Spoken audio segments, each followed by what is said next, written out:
কোন সেই 6টি গুণ যে গুণ একজন মুত্তাকি মানুষের মধ্যে অবশ্যই থাকতে হবে, এবং এই গুণগুলো আমাদেরকে কিয়ামতের ভয়াবহতম দিনে আল্লাহর কাছ থেকে মাগফিরাত এনে দিবে এবং জান্নাত নিশ্চিত করে দিবে। জানা দরকার আছে না নাই? আসুন আমরা সংবরণ করে হজম করে ঢোক গিলে ফেলেছে, রাগটা প্রকাশ করে নাই, বহুত কষ্টে মুখটা লাল হয়ে গেছে, কিন্তু মুখ দিয়ে কিছু বাইর হয় নাই, হাত দিয়ে কিছু করে নাই, জায়গা থেকে সরে গেছে, ওই স্থান ত্যাগ করে গেছে, নিজেকে নিয়ন্ত্রণ করার চেষ্টা করছে। আল্লাহর এই বান্দারা অনেক শ্রেষ্ঠ বান্দা, অনেক প্রিয় বান্দা। এই গুণটা আমাদের আনার জন্য যুদ্ধ করতে হবে, নিজের সঙ্গে সংগ্রাম করতে হবে। উপদেশ হলো তুমি রাগ করবা না। বলুন যে ইয়া রাসূলুল্লাহ এটা বুঝলাম, আরেকটা উপদেশ করেন। নবী করিম সাল্লাল্লাহু আলাইহি সাল্লাম বলেছেন দ্বিতীয় উপদেশও হলো রাগ করবা না। বলে ইয়া রাসূলুল্লাহ বুঝলাম, আরেকটা করেন।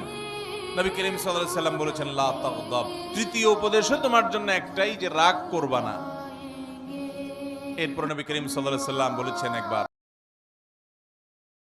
কোন সেই 6টি গুণ যে গুণ একজন মুত্তাকি মানুষের মধ্যে অবশ্যই থাকতে হবে, এবং এই গুণগুলো আমাদেরকে কিয়ামতের ভয়াবহতম দিনে আল্লাহর কাছ থেকে মাগফিরাত এনে দিবে এবং জান্নাত নিশ্চিত করে দিবে। জানা দরকার আছে না নাই?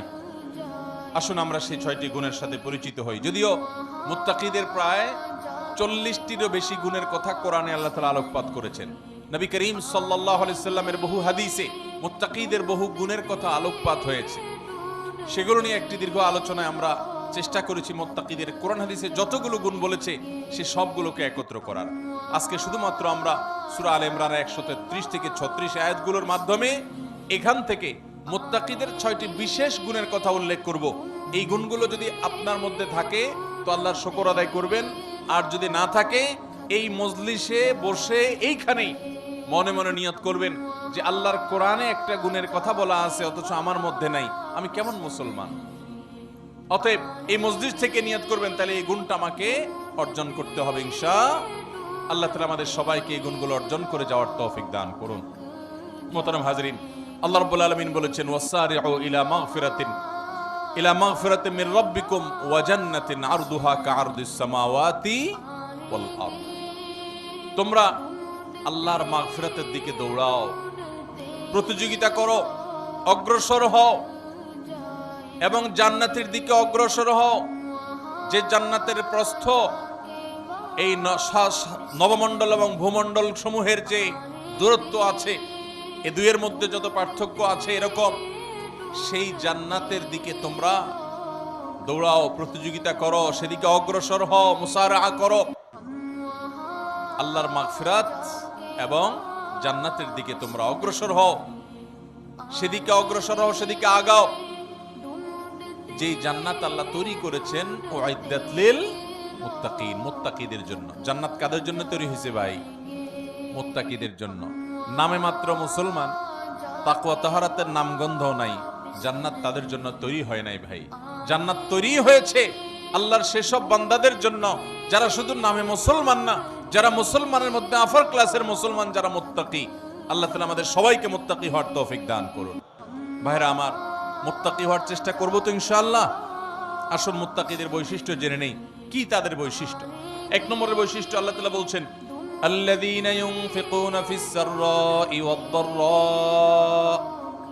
1 নম্বরের বৈশিষ্ট্য হলো তারা সুখে দুঃখে, যখন তাদের সচ্ছলতা থাকে তখন, আবার যখন টাকা পয়সার টানাটানি থাকে তখন, সব সময় তারা আল্লাহকে খুশি করার জন্য যে জায়গায় দান করলে আল্লাহ খুশি হবেন, ভালো কাজে, অসহায় মানুষের সেবায়, মসজিদ মাদ্রাসায়, কল্যাণমূলক কাজে, সাদকায়ে জারিয়ায়, যে কোনো ভালো কাজে আল্লাহকে খুশি করার জন্য দান করে। দুনিয়ার মানুষের জন্য কাছে বাহবা পাওয়ার জন্য না, দান কার জন্য হবে? আল্লাহকে খুশি করার জন্য। এমনকি আরশের নিচে ছায়া পাওয়া মানুষগুলোর মধ্যে থেকে 7 শ্রেণী মানুষের ভিতরে 1 শ্রেণী হলো যারা দান করে, এমন ভাবে দান করে যে তারা এক হাতে দান করে, অন্য হাতও টের পায় না। আর আমাদের তো আজকাল আল্লাহ তাআলা কোনো ভালো কাজ করার তৌফিক দিলে, একটু দানের তৌফিক দিলে, আমরা নাম বলতে বলতে, প্রকাশ করতে করতে, নাম ফুটাইতে ফুটাইতে, জাহির করতে করতে ওইটার সওয়াবের আর কিছুই বাকি থাকে না, বরং সেটা শিরকে আসগরের গুনাহে লিপ্ত হয়ে যেতে হয় রিয়া করার কারণে। মোহতারাম হাজরিন, এই জন্য মুত্তাকিদের 1 নম্বরের বৈশিষ্ট্য হলো সচ্ছলতায় অনেকে দান করে, কিন্তু আল্লাহর এই মুত্তাকি বান্দারা শুধু সচ্ছল থাকলেই দান করবে না, দিনকাল যখন একটু খারাপ যায়, কেনা বেচা দোকানে একটু কম হয়, তখনও সে অকাতরে দেয়, দিতে থাকে, কোনো কার্পণ্য করে না। তাহলে এই বৈশিষ্ট্যটা আমাদের, যার মধ্যে যতটুকু ঘাটতি আছে, এই মাহফিল থেকে, মজলিস থেকে আসুন মনে মনে নিয়ত করে নেই যে ইনশাআল্লাহ এখন থেকে আল্লাহ তাআলা আমাকে যতটুকু তৌফিক দিবেন ওখান থেকে আমি কিছু আল্লাহর রাস্তায় দান করব, আল্লাহকে খুশি করবার জন্য দিব। এবং যখন আমদানি ইনকাম অনেক ভালো তখনও দিব, যখন ইনকাম নাই একেবারে টানাটানি আছে ওখান থেকে একটু বাঁচিয়ে হলেও দিব। কারণ আল্লাহ তাআলা আমার দানের পরিমাণ দেখবেন না, আল্লাহ দেখবেন আমার সামর্থ্যের তুলনায় আমি কতটুকু করলাম। ঠিক না ভাই? ঠিক ভাইরা আমার, সাহাবায়ে কেরাম যা দান করেছেন রাদিয়াল্লাহু তাআলা আনহুম আজমাইন, তারা যা দান করেছেন, আজকের যুগে এমন বহু লোক বাংলাদেশে আছে, পৃথিবীতে অনেক দানবীর আছে যারা এত কোটি কোটি টাকা, মিলিয়ন মিলিয়ন বিলিয়ন বিলিয়ন টাকা আল্লাহর রাস্তায় দান করে, দিনের কাজে দিয়ে দেয়, মানুষের সেবায় দান করে, হয়তো ইখলাসের সাথেও দান করে। পরিমাণ এত বেশি যে সব সাহাবী মিলেও এত টাকা দান করার সুযোগ পান নাই। কথা বুঝেন নাই? সাহাবীদের যুগে এত সহায় সম্পদ ছিল না। তারা যা দান করেছেন যদি পরিমাণ একত্র করেন, তাহলে আজকের যুগে এমন বহু পয়সাওয়ালা আছেন যে এক একটা মসজিদ মাদ্রাসার পিছনে 20, 50, 100 কোটি আরো অনেক বেশি খরচ করে ফেলেছেন। আছে না নাই? দেখা যাবে যে সাহাবায়ে কেরাম সবাই মিলে যা দান করছেন সেগুলোর বাজার মূল্য বের করলে এরকম একজনের দানের সমানও হবে না। এই হলো পরিমাণের অবস্থা। এবার আসেন দেখি ফজিলত এবং মর্যাদার অবস্থা। নবী করিম সাল্লাল্লাহু আলাইহি সাল্লাম বলেছেন সাহাবীদের সম্পর্কে, তোমাদের কেউ যদি উহুদের পাহাড় সমপরিমাণ স্বর্ণ আল্লাহর রাস্তায় দান করে, তো আল্লাহর নবী সাল্লাল্লাহু আলাইহি সাল্লামের সাহাবীদের কেউ সামান্য 1 মুদ পরিমাণ অথবা তার চাইতেও কম পরিমাণ আল্লাহর রাস্তায় কিছু দান করলে সেটার যে পরিমাণ সওয়াব হবে, তোমাদের উহুদ পাহাড় সম পরিমাণ স্বর্ণের দানের সওয়াব ততটুকু হবে না। কিসের কারণে ভাই? তাদের দানের ভিতরে যে ইখলাস ছিল, তাদের জানের ভিতরে যে নিষ্ঠা ছিল, নিয়তের ভিতরে যতটা নির্ভেজাল ছিল, আমাদের দান আজ এতটা নির্ভেজাল। তাদের উপার্জন যত হালাল ছিল, তাদের ভেতরকার নিয়ত যত খালেস ছিল, আমাদেরটা ততটা না। এই জন্য ভাইরা, মুত্তাকি মানুষ হিসাবে আমরা সুখে দুঃখে সর্বাবস্থা দান করব। শুধু দান করলে হবে না, আল্লাহকে খুশি করার জন্য দান করব। আর্থিক ইবাদত পয়সা করে দান করলে এই ইবাদতটার মধ্যে ভেজাল বেশি ঢুকে। এই ইবাদতটার মধ্যে ভেজাল কেন ঢুকে? ভেজাল কারণ নিজের ভেতর থেকে নফস বলে, প্রবৃত্তি বলে, মন বলে, এতগুলো টাকা দিয়ে দিলাম, একটা বারের জন্য যদি আমার নামটা ঘোষণা না দেয় কেমন হয়? আমরা একটু বলতে পছন্দ করি, জাহির করতে পছন্দ করি। কিছু মানুষকে শুনাইতে পারলে নিজের কাছে একটু ভালো লাগে যে হ্যাঁ, তারা জানবে আমি দান করছি। এই রোগটা আমাদের মধ্যে আছে না নাই? ভাইরা আমার, এটা কোনো ভালো গুণ না। হ্যাঁ, কোনো ব্যক্তি যদি প্রকাশ্যে দান করে, মজলিসে দাঁড়াইয়া 50,000, 1 লাখ টাকা কোনো ভালো কাজে দিবে নিয়ত করেন, তার উদ্দেশ্য থাকে যে আমার এটা শুনে আমার বন্ধু বান্ধব অনেকে আছেন তারাও অগ্রসর হবে, তাহলে সেটা ভালো। মানুষকে উৎসাহিত করার উদ্দেশ্যে করছি, আমি দানবীর এটা জানানোর দরকার নেই, এই উদ্দেশ্যে করলে ভালো। কিন্তু ভাইরা আমার, কিছু দান থাকতে হবে যেই দানগুলো আমি জানি, আমার রব জানেন, আমার স্ত্রীও জানেন না, আমার বন্ধু বান্ধবও জানেন না, মা বাপও জানেন না, ছেলে মেয়েরাও জানে না। এরকম কিছু দান রাখার চেষ্টা করতে হবে ইনশাআল্লাহ। আপনি গোপনে গোপনে একজন গরিবকে নিয়মিত টাকা পয়সা দিয়ে যান, একটা গরিব ফ্যামিলিতে নিয়মিত কিছু চাল কিনে দেন, নিয়মিত কিছু ভালো কাজ করেন, একটা মাদ্রাসা কিছু টাকা নিয়মিত দেন। আপনি জানেন আর আপনার মালিক জানে, পরিবারের কাউকে জানেন না, বলেন না। এরকম কিছু নিরালা, এরকম কিছু নিবৃতে দান করার চেষ্টা করব তো ইনশাআল্লাহ। আজকাল ফেসবুকের যুগ, ইউটিউবের যুগ, সোশ্যাল মিডিয়ার যুগ। 2, 4, 10 টাকা দান করার পর ওইটা জাহির করতে করতে, পোস্ট করতে করতে, ওইটার জন্য লাইক কমেন্টের ধান্দা করতে করতে আমরা আমাদের আমলগুলোকে বরবাদ করে ফেলি। ঠিক না? ঠিক ভাই? অতএব সুখের সময় দান তো অনেকেই করে, দুঃখে কষ্টের সময়, টানাটানের সময় আমরা দান করব তো ইনশাআল্লাহ। যতটুকু আছে ওখান থেকে কষ্ট করে দান করব। অনেক সময় কষ্টের সময়ের 10 টাকা সচ্ছল সময়ের 10,000 টাকার চাইতে বেশি উত্তম হতে পারে।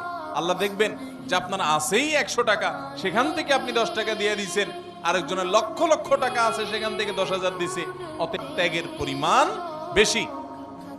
অতএব সর্বাবস্থা দান করব তো ইনশাআল্লাহ।